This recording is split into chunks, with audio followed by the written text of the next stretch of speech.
ThenGOP presidential nominee Donald Trump, flanked by then-campaign manager Paul Manafort and daughter Ivanka Trump at the Republican National Convention in Cleveland in July 2016.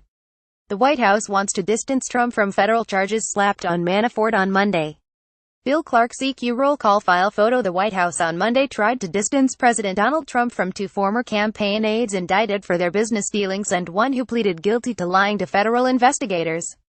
The White House was mostly quiet Monday about the morning's dramatic developments. Former Trump campaign chairman Paul Manafort and his top associate, Rick Gates, were hit with a dozen charges stemming from their private business practices from 20,062,016.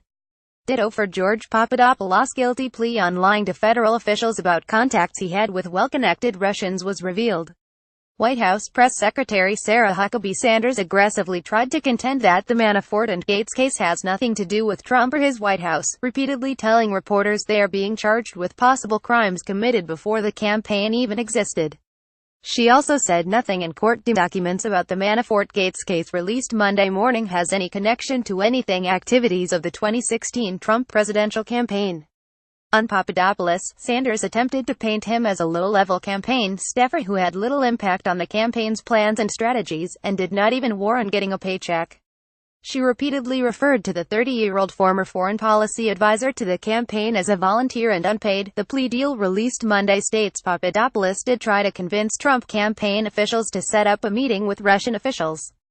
But Sanders tried to swat away any notion that anyone else involved with Trump's White House bid had any interest in those meetings, saying Papadopoulos' requests were never greenlighted by senior campaign officials. That shows his importance in the campaign, she said, and his role in coordinating anything officially for the campaign. Congressional Democrats responded to the indictments and plea deal by immediately calling on their GOP colleagues to pass legislation to guard special counsel Robert S. Mueller from being fired by Trump. The president's top spokeswoman signaled Trump is not inclined to fire Mueller at this time. But she left ample wiggle room in her response when asked if he intends to do just that, saying there is no intention or plan to do to Mueller what Trump did to former FBI Director James B. Comey. The message from White House officials perhaps is summed up Sanders' statement that they are not concerned about the indictments or guilty plea because it has nothing to do with us. Get breaking news alerts and more from Roll Call on your iPhone or your Android.